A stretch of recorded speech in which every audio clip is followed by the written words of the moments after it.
internet safety, and the history of technology. So, the history of technology. Y'all have seen in y'all age group technology kind of blossom.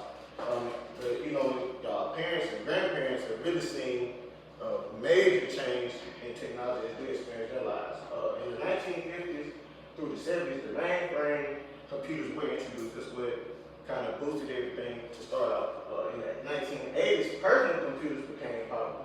In the 90s, not that long ago, the internet became mainstream.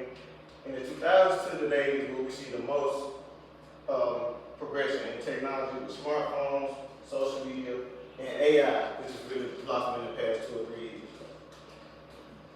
So I just want to tell you, start off with what is digital citizenship. It's being responsible, being respectful, and being safe online. This includes online ethics, protecting privacy, and avoiding cyberbullying.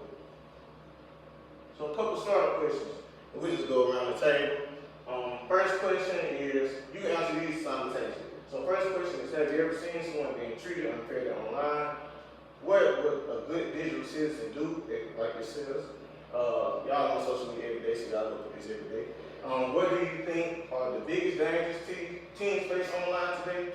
And you just go and answer questions just back to come out with the way it is. Yes, I have seen somebody being treated unfairly. Okay, what did you do? And what I did was I tried to de-escalate the situation. Like, hey y'all, you're doing too much, leave me alone. Kind of trying to keep the peace because this is really like in a group chat. So trying to keep the peace and things like that. Yeah. I know this talked about a few weeks ago. It was like, I think it was a freshman who goes to my school. They created this tea page for Hillcrest. It was just so unnecessary because John does not need to be at school. So me and my friends, we just reported the page, and I think the page got struck down. Keely?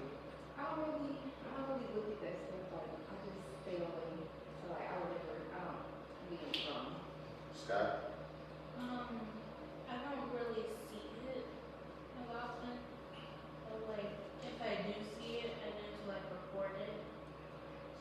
And Scott actually hit it on the head.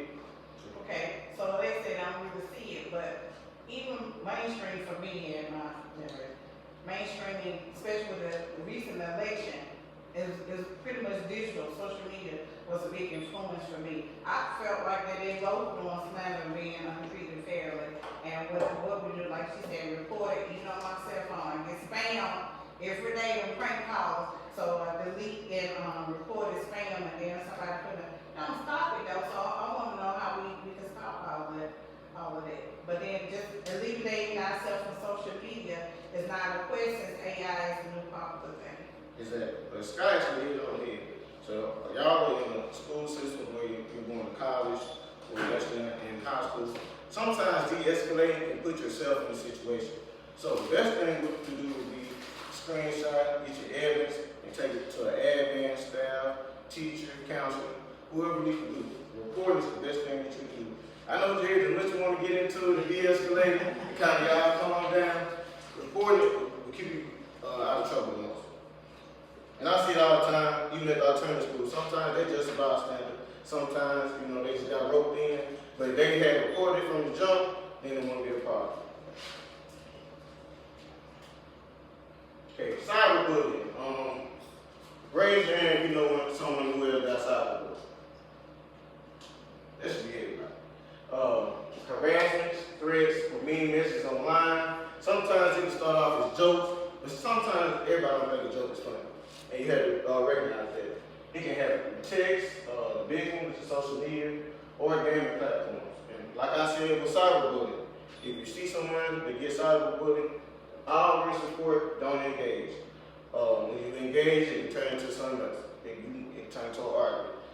He said, she said, y'all. So just make sure that y'all walking those lines tight. Like Ms. Green said, and this kind of gets the older generation more than it gets anybody else. Especially with AI, it's easy to get scammed. Staying safe online. Use strong passwords and update your password regularly. This actually happened to me. I don't know why somebody want to hack my LinkedIn But my LinkedIn got hacked, and it took me, it's funny, cause it's really nothing on there but like my business stuff. But it took me 3 months to get my LinkedIn back, and because I had used a password that was across multiple platforms, like it was my Instagram password, Facebook, sometimes it was one of my bank's password, that they could have easily had access to that. But I learned, and I'm telling y'all now, as y'all get older, start using different passwords. Put in the special characters, put in different numbers. Sometimes you let Apple make your passwords. Use strong passwords. Don't use ABC123. My name's Jerry White. You know what I'm saying? Be sure to use great passwords, strong passwords. Should use a sentence. Yeah, sometimes they use a sentence. Don't make it too short. But some have caps on it. Just don't make it. As y'all get older, make sure y'all take care of the passwords. Don't share personal. Got jokes. Don't share personal information with strangers. Sometimes you get phone calls and they have all your information, and they'll tell you want to sign up for this or that. I just hang up.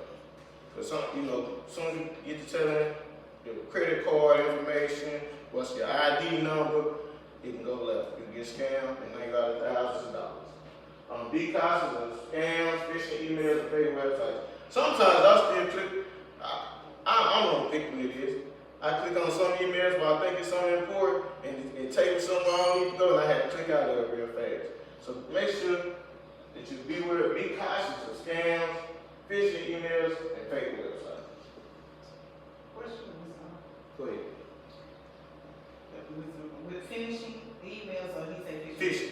phishing emails. What we tell everybody is click on the address, and if the address is bogus and they don't have it, you can't. And some like Outlook, I don't know if y'all use Outlook. Outlook will tell you, it'll be like, this is a phishing email, be sure to not click on it. Now Gmail is not, they don't do the great of a job. Gmail don't care.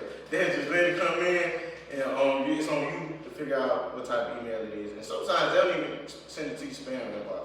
So y'all make sure y'all be careful on it. For y'all ladies, this is a great video, this short, that kind of lets you know about oversharing and your digital footprint.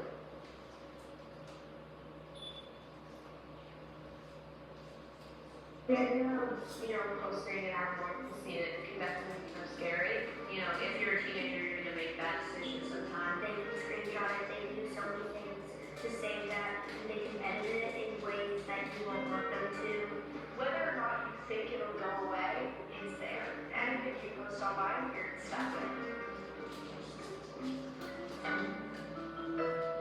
Oversharing to me is putting too much of your personal life in front of a wide audience of people. Posting something for the sake of showing that you're there and maybe not because you actually have to work it.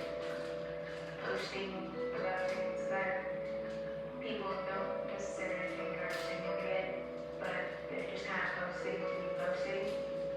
What you share and how often you share may affect the way that somebody views you.